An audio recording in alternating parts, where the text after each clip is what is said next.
Hey everyone, and welcome to our our AEW Dynamite review and Rampage ramp up. You guys may know I'm not the host of this.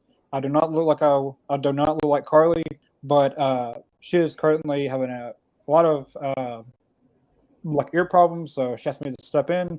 So I'm hosting tonight. Uh, Last night was the fallout from Double or Nothing. Uh, Many would say the best this year or the best of Dynamite history. We're going to recap all the matches and segments and the Rampage matches. Then have a little rumor uh, thing at the end. So yeah, the first match was a very uh, dynamic trio of CM Punk and FTR versus Max Caster and the Gun Club, Colton and Austin Gunn. Uh, I thought this match was of course, CM Punk's botch when he first came into the ring, but besides that, I love the match. Yeah, I agree with that. Being Punk as champion is just so surreal. FTR, even though no one's done anything with them even though they weren't on the pay-per-view, I was about to phrase it very poorly, but they weren't on the pay-per-view, but they're clearly still loved. Yeah. Of course, yep, FTR is gold. Mm-hmm. They should have AEW gold along with their two other golds. Oh, I'm betting they will. I'm betting that the reason Jungle Boy and Luchasaurus retained is so FTR can beat them. And then from FTR, it's going to go to Santana and Ortiz. And then from there, it's going to go to Best Friends. Just because of all the history each team already has. Like I've been saying it, you've been calling it. I wanted Team Taz or Swerve and Keith Lee to win, but I want FTR to win it next. So I'm glad in one way Jurassic Express won, but yeah, that match was a very great match on the pay-per-view. I didn't know where that was going to go, but yeah, that match was not really a squash match. It lasted at least 10-15 minutes. It got a good amount of time. Of course, CM Punk and FTR won. There was no way they were going to lose. Yeah, that'd be wild. But the next segment was, this might go towards the rumors, but just a few minutes ago while I was putting the matches together and everything, MJS promo is not listed on under their website, with all the segments and stuff. They did not mention it. But of course, MJF had his pipe bomb, and it got a lot of people talking. I would think the whole wrestling world. I watched. Oh, definitely. If you guys know what happened over the weekend, he made history over the weekend. Even before Double or Nothing, he no-showed the Fan Fest. He almost didn't show up for Double or Nothing. I don't know if that was true or not, but he got a plane flight to leave Las Vegas. I don't know how true that was, but he was on Dynamite and basically left everything out there. Yeah, it feels like they've turned a shoot into a work, and I really do hope that this means MJF is getting paid more, because I believe it was Sean Ross Sapp was reporting that all of these XWW guys were making maybe 4 to 5 times as much as him, and I disagree with that heavily. I think MJF is someone who should be paid like he's the top of the card, because he is consistently in the top rated segments of the week, and for the last few pay-per-views, it's felt like he's had the best built matches. I don't even felt like, I think objectively he has. But the only thing I disagree about what he was doing leading up to Double or Nothing was just how it would have squandered Wardlow's momentum. But I think that standing up for himself is cool. But yeah, just the Wardlow standing, you can't do that to Wardlow. You can't do that to another person. But that promo was insane. He cut a promo about everyone on wrestling Twitter voicing their opinions, and I was like, man, this man's spitting right now, and he's just correct on everything. I think, talking about how these XW guys come in and he doesn't get paid as much. He talks about how these people called him unprofessional, and then they started cheering for him, and he's asking where were they. I think he is just speaking the truth. I don't really know what more to say. What about you?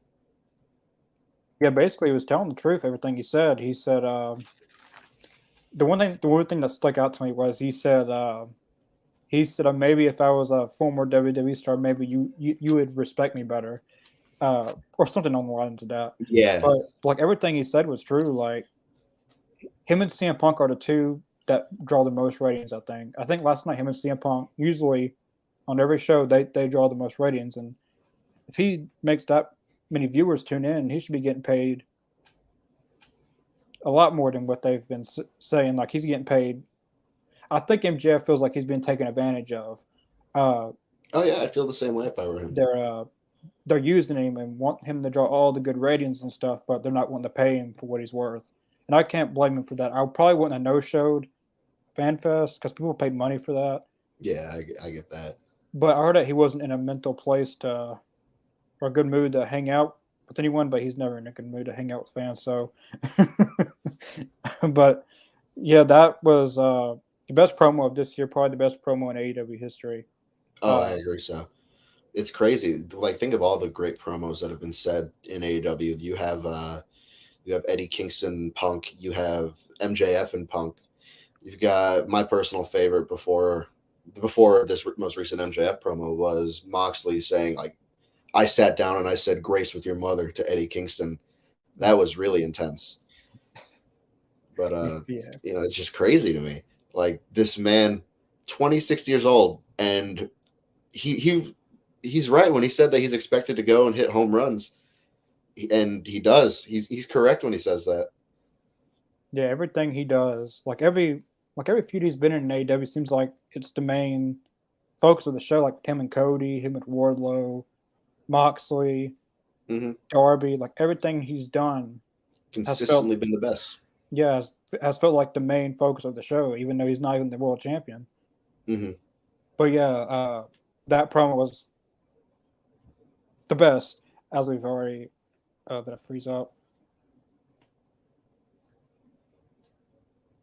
But yeah, the next match, I guess, is Johnny Elite had a match. His opponent was not revealed. It was a open challenge, and a lot of people had speculations. I was going for Miro, and it was Miro.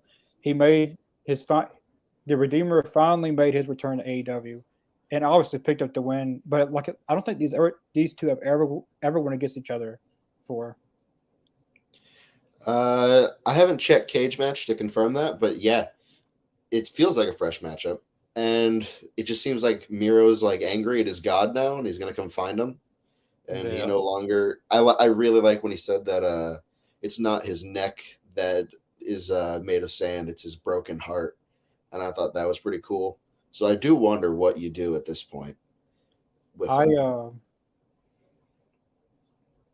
think he should definitely work his way back up into the top 5. Oh yeah, I agree with that. But I wouldn't have him face Punk because I feel like Miro losing to Punk, just doesn't sit right. Yeah, I would rather him go on to like a feud with I don't know, QT Marshall, let him whoop them. Like every week I don't know about QT Marshall. I don't see how he gets more TV time than Brian Cage.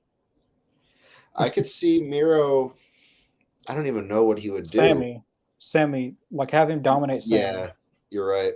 And just have Sammy get beaten up for like the next year until hopefully you can turn him face. But he can never challenge for it. He's going to challenge for it again, probably. But it's just during Sky's reign, I believe. No, but I think he should definitely work his way back into the TNT Championship and win it again.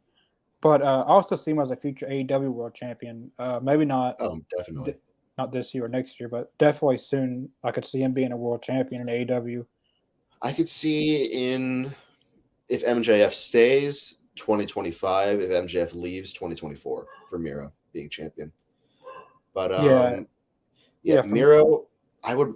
Sorry, I don't mean to keep cutting you off, but if I'm Tony Khan, I'm trying to think of a feud to build for Miro for Forbidden Door. And for me, I think the best choice is Ishii. Yeah, that would be good. Speaking of Forbidden Door, we didn't talk about Tanahashi appearing. Oh yeah, I had that written down too.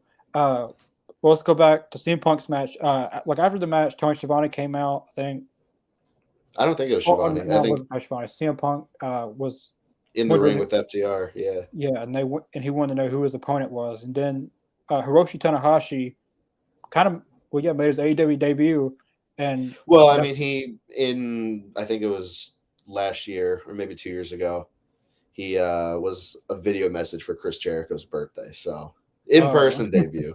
yeah, uh, but yeah, that's been announced for Forbidden Door, CM Punk versus Tanahashi. I saw. Well, I'm gonna say that for the end for the rumor part because there's a I don't know if it's true or not, but like basically a rumor that the stipulation of that match. But Oh, I yeah, haven't heard anything about that. We'll talk about that at the end, though. yeah, there's a few things I've seen.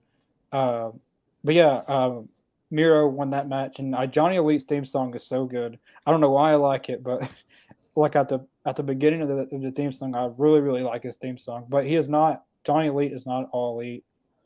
As I Yeah, know.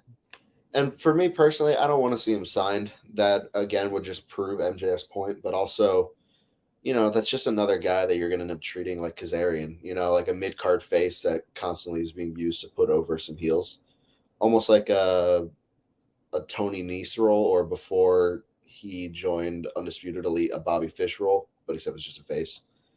So I'm fine with him not being signed, but him being out. I do want to see more of him in AEW, just like an on appearance deal. Yeah, I think this pay per appearance deal is best. Like him, I don't know, he could be in a feud, maybe, but not be signed.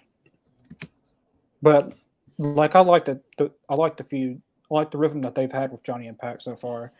Uh, but yeah, the next match was a 10-man tag. Now this match was supposed to include Hangman, Adam Cole, and Jeff Hardy, but I thought it was just Jeff Hardy was injured, but apparently Adam Cole and Jeff Hardy are injured, and Jeff Hardy looked pretty rough at Double or Nothing in their tag match, and I've seen that ever since his match with Darby, it's really after that match he's really been sore and hurting a lot.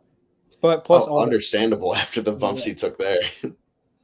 yeah, so he wasn't like he was there but didn't wrestle. Same as Adam Cole, he was there. But the match was Red Dragon, Young Bucks, and Hikuleu from Impact / New Japan Pro Wrestling. He's on both, really.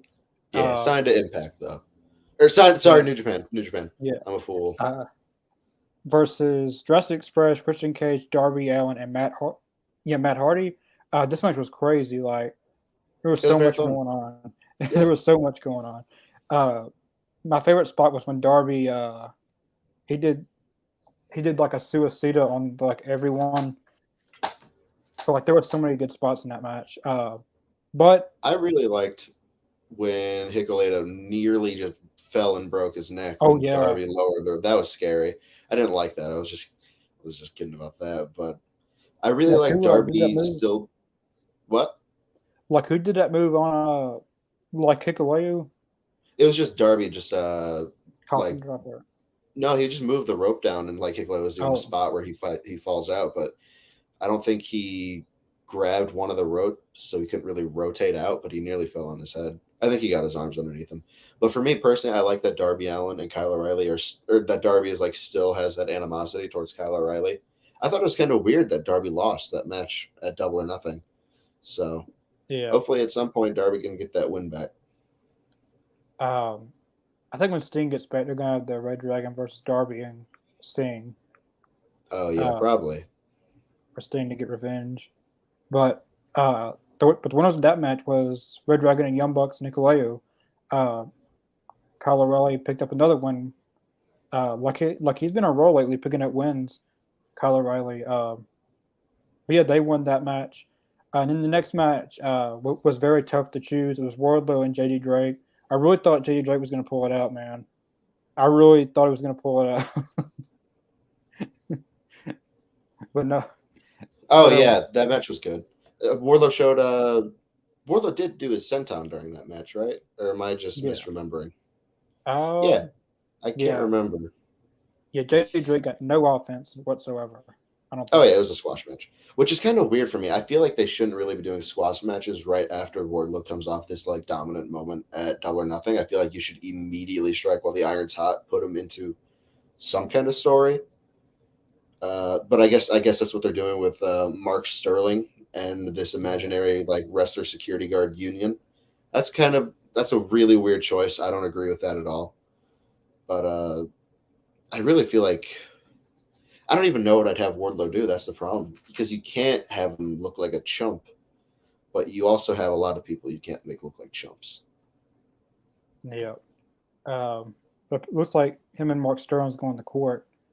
That's what he said. They're going to court. Mm-hmm. And of Wrestler's course, court. I hope they don't do that thing with who was it, Otis and Tucker. Oh, I wasn't watching WWE then. I was thinking when Hornswoggle took DX to court. Oh, really? We see that with Wardlow, then that's something to worry about. I like to see him just go into the court and just beat up everyone, beat up The judge, the jury, everyone. Something's got to come out of that. Maybe I don't want to see Tony Nese and Wardlow, really. I mean, I'd be fine with it. It'd be a good match. Yeah, Tony Nese would have to lose. And I do really like Tony Nese as well. But, sorry, Tony. It's just... Yeah. But, yeah, Wardlow, JD Drake, that was a fun match. It showed Wardlow's power and speed. Only beat him with 2 power bombs. Very short symphony this time. Yep. But yeah, Wardlow won that match. And the next segment was the Jericho Appreciation Society basically doing a promo on their match from Double or Nothing. And who was it? Was it Santana and William Regal? No, it was Eddie Kingston and William Regal. Oh, Eddie Kingston and Regal. And William Regal said the famous word that he used to say War Games in NXT, but he finally said it, Blood and Guts. So we're going to get part 2 of Jericho Appreciation Society versus Blackpool Combat Club in War Game and Blood and Guts this time. And I feel like they'll win this match.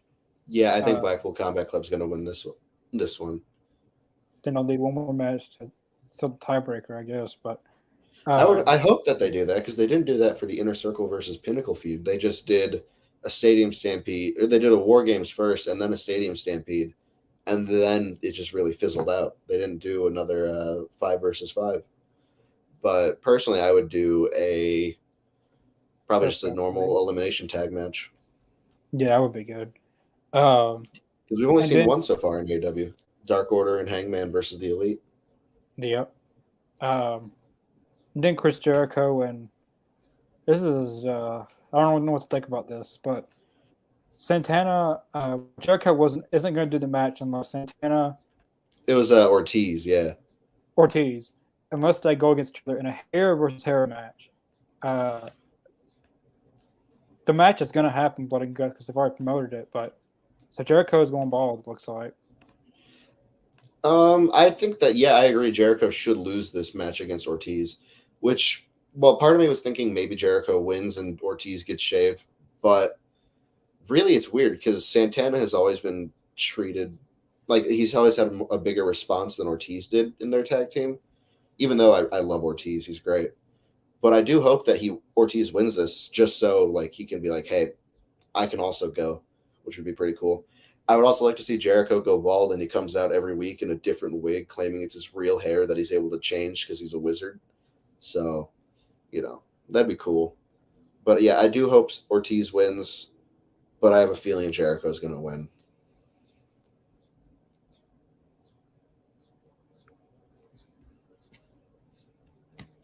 It looks like Connor is freezing. You good, Connor? Okay, well, looks like that was a no. But anyway, for the next segment, it was Tony Schiavone was interviewing Athena on the rampway. Hey, what's up? You're back. I was just talking about Tony Schiavone interviewing Athena. Yeah, that was the next thing. But yeah, I hope Ortiz wins that match, because if he doesn't win, the match isn't happening. So Ortiz has got to win. But yeah, I thought it was still happening. I thought it was they're just doing the match as a thing.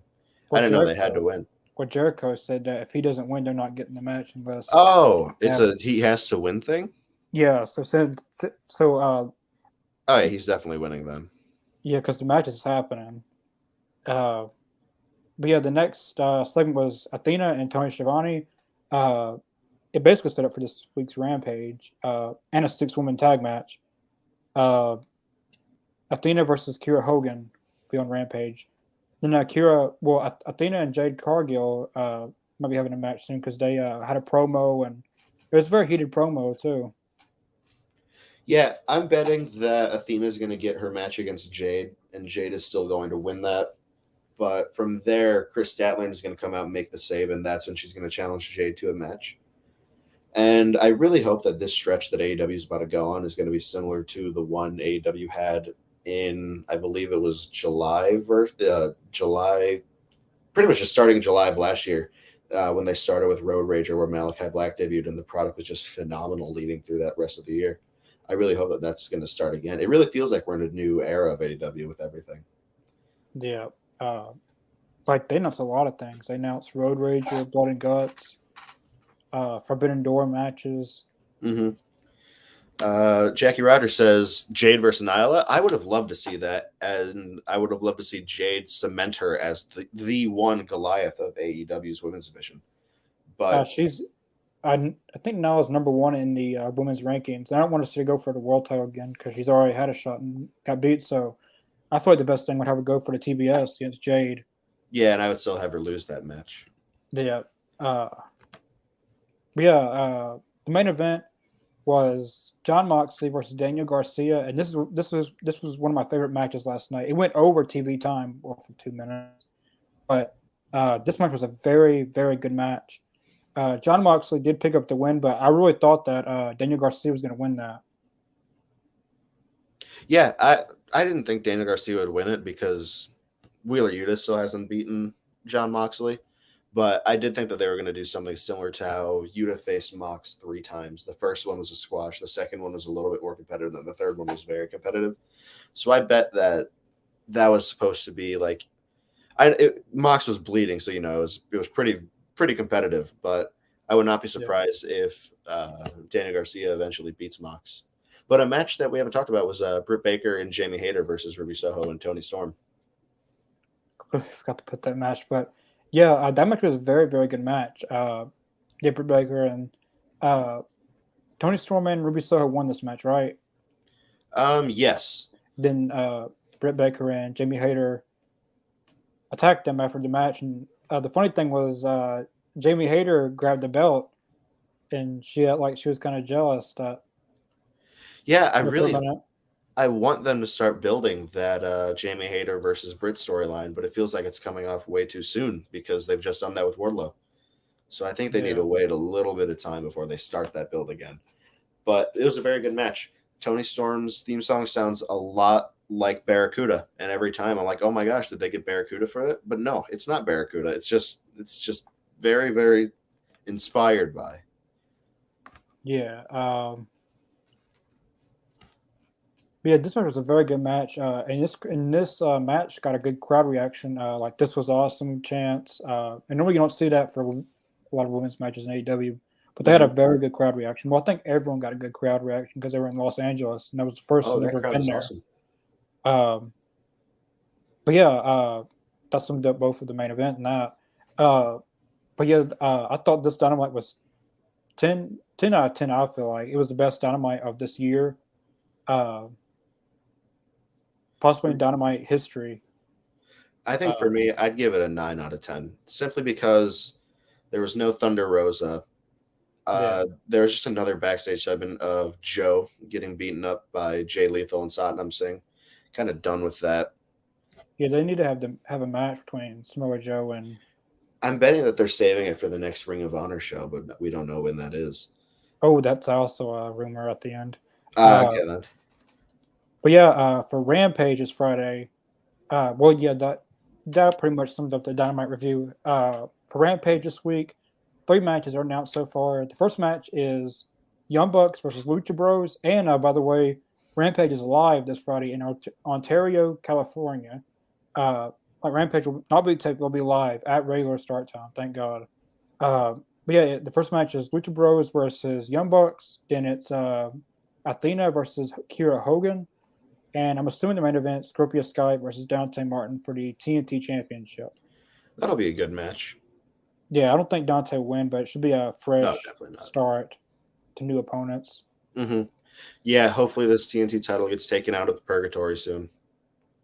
Yeah, I It feel does look beautiful though. The Lakers colors are yeah. phenomenal. Hopefully, since now we got Sammy out of the picture, that it starts getting back to a prestigious title. But yeah, that's for Ramp. Like they'll probably add one more match. Like they normally add like one more match like as soon as like they almost start. Like Tony Khan will add a bonus match or something.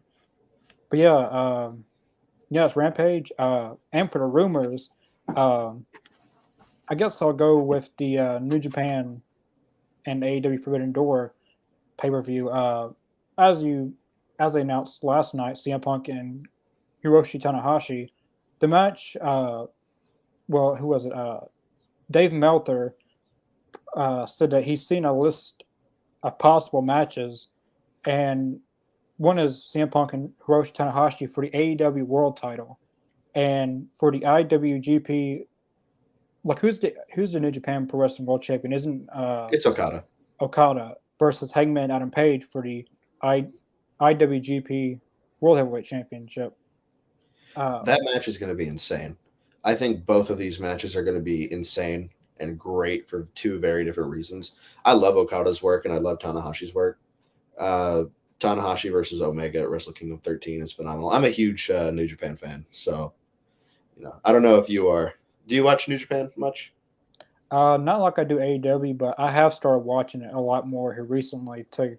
Well, like I know, like even though I don't watch New Japan full time, like I know who Hiroshi Tanahashi is, I know who Okada is, I know who almost all the big names are.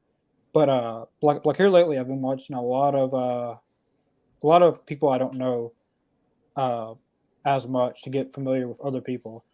But like I'll say, the past 2 months, I've been watching a lot of New Japan. Uh, It's I very recently good. watched a Kenny Omega and Okada. Like they went on for an hour. Which match did you watch? 1, 2, 3, or 4? Do you know which one? I couldn't tell you which one, but like they went on for an hour. It's very Uh, good. Yeah, I love all four of those matches. My personal favorite is their second match where they had a time limit draw. yeah, and I also watched AJ and Shinsuke. It was an older match, but Was that uh, Wrestle Kingdom 10? yeah, Phenomenal match. So much better than the WrestleMania match. yeah, that was overhyped with the WrestleMania Hmm. thing. Uh, but yeah, the and also FTR versus Jeff Cobb and what was the other guy's name? Great Okan. Yeah, them in a street fight tag match. That's weird that it's a street fight tag match. I'd much Yeah, rather it just be a normal tag match. That's where FTR's strong suit is because you're able to break rules in that match, even though they're faces, so they wouldn't be. But it's just street fights just don't seem like their kind of thing. I really but like them being pure wrestlers. this is just rumors. I'm pretty sure Hangman and Okada's going to happen, and maybe that match. Um, but like, there's one match that I would like to see, but it's not a rumor or anything. Like Evil Uno versus Evil. Like, just put it on the buy-in or something. Are we talking? I don't want to see evil. I don't want no House of Torture on my Forbidden Door show. I would love to see Evil Uno versus Toro Yano though. That would be great. Or Toriano versus Colt Cabana. That'd be fun.